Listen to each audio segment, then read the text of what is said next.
seja muito bem-vinda. Você está no melhor canal sobre nutrição e saúde gastrointestinal do Brasil.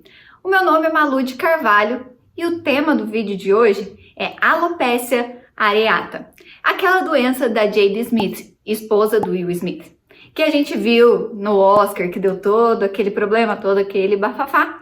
Eu vou te explicar um pouquinho como que funciona essa doença, que é considerada uma doença autoimune. Mas antes da gente começar esse vídeo, eu vou te pedir para cumprir 4 passos aqui no canal. Para você se inscrever nesse botão daqui de baixo, ativar as notificações, dar o like no vídeo e fazer algum comentário aqui embaixo.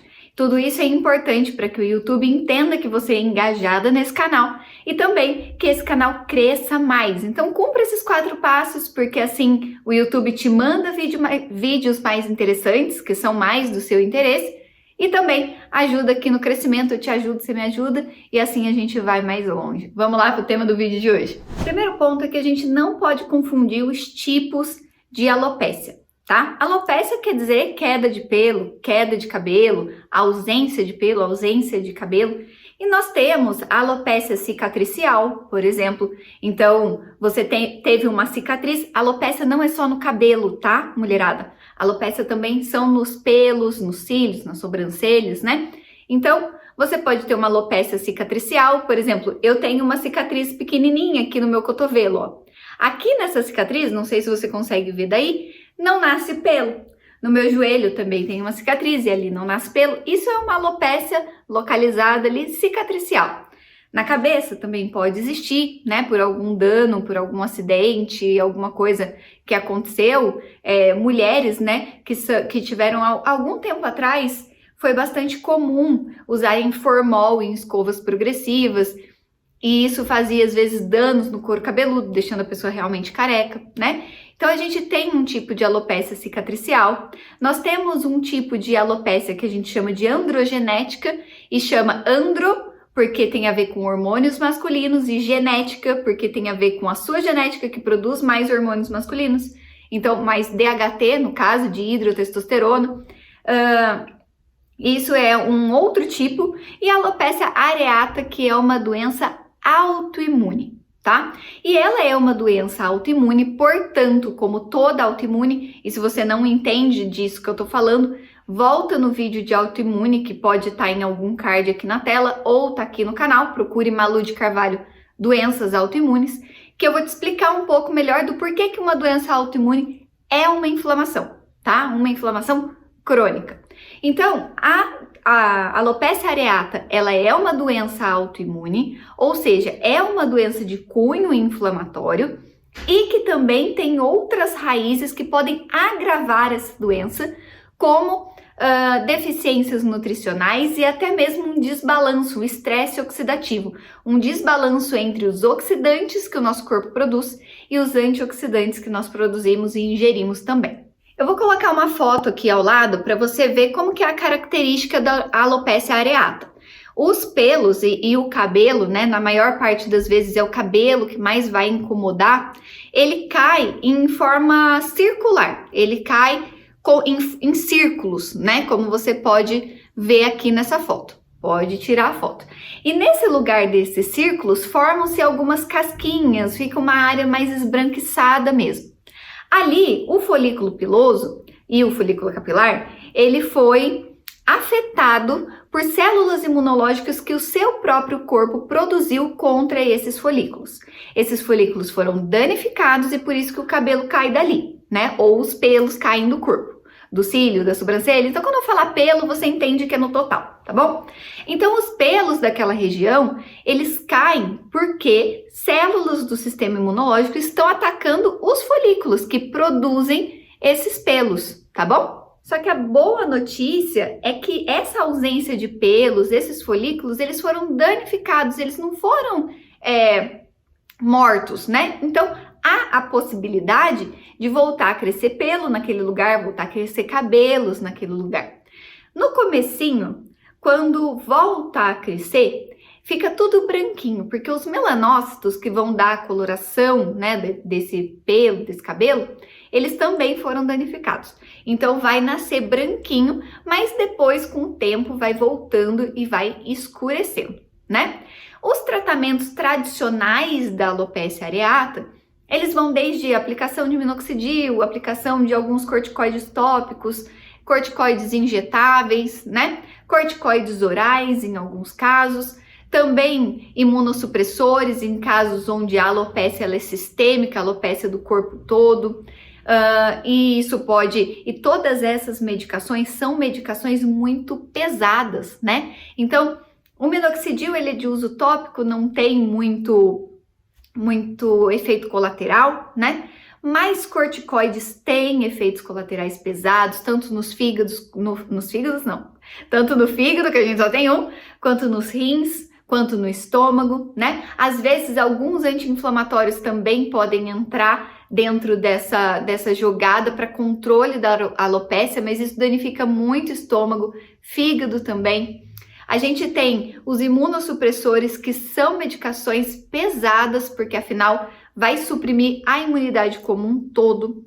E hoje a gente já sabe que como a alopecia ela é de fundo autoimune, a alopecia areata é autoimune, isso quer dizer que ela é uma doença inflamatória e que também é muito ligada a estresse oxidativo, naturalmente que o estilo de vida e principalmente a alimentação fazem diferença numa pessoa com uma alopecia areata. E essa alimentação ela é tão influente diante da doença por conta dos nutrientes. Então, uma pessoa com uma dieta inflamatória, uma dieta de padrão ocidental, com produtos industrializados, que não tem densidade nutricional, ou seja, são produtos que têm muita densidade calórica, eles são muito calóricos, muito saborosos, muito doces, gordurosos e que de nutriente ele não tem nada, né?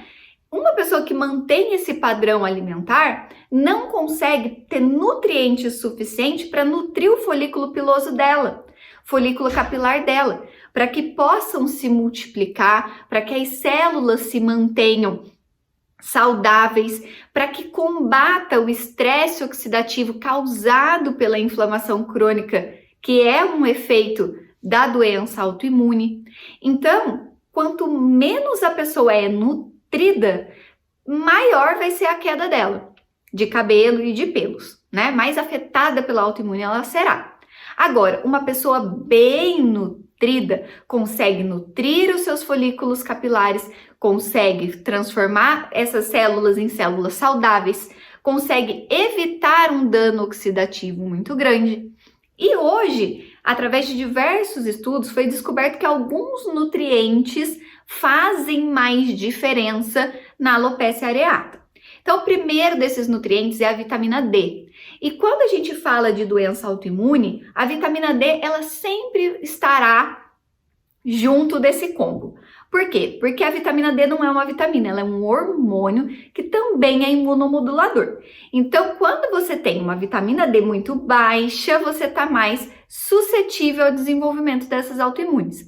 Agora, uma vitamina D acima de 50 nanogramas por ml, por exemplo, já lá no seu exame de sangue, já diminui a probabilidade de desenvolver e de piorar a sua autoimune. Então, é bom que tenha vitamina D. Outros estudos mostraram que o zinco é muito influente na alopecia areata especificamente. Então, é muito importante que essa pessoa consuma fontes de zinco, se necessário, suplemente zinco.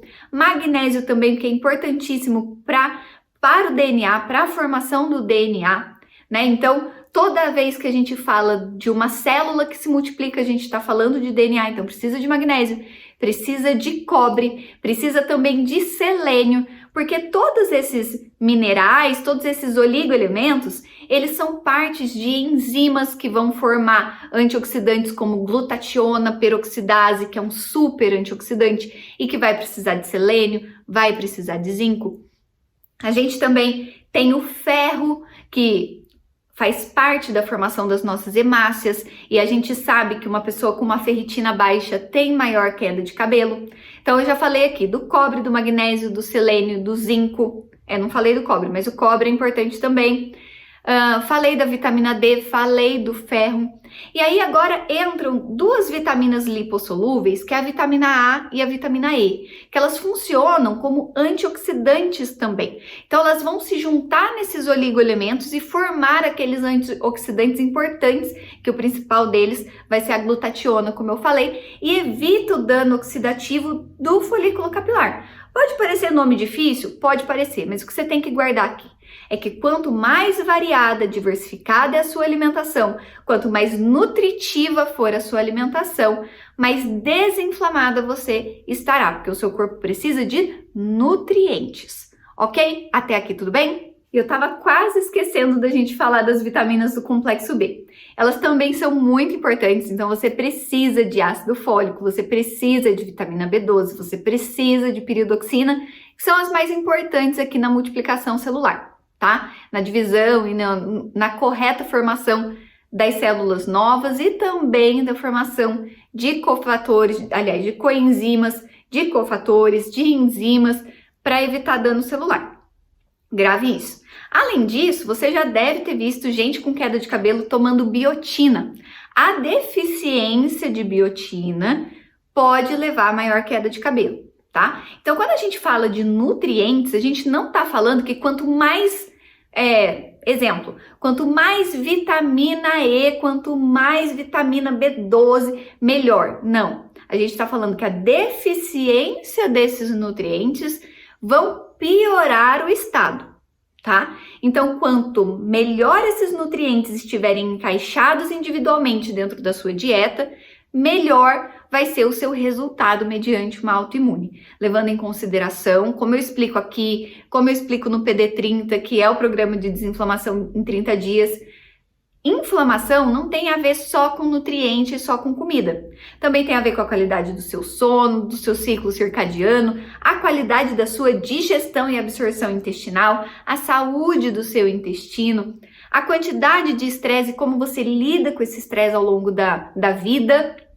Mas, começando pela alimentação, é importantíssimo que você tenha níveis ótimos de zinco, cobre, magnésio, vitamina D, vitamina E, vitamina A. Em geral, selênio também é muito importante, ferro, que você vê através do seu exame de ferritina, tá bom? Então, se você sofre de alopecia, se você sofre de doenças autoimunes, você pode voltar a mais um vídeo, ver o vídeo de doenças autoimunes, reassistir esse vídeo, compartilhar com alguém e fazer um comentário aqui embaixo de algo que você aprendeu. Um beijo e até o próximo vídeo. Tchau, tchau!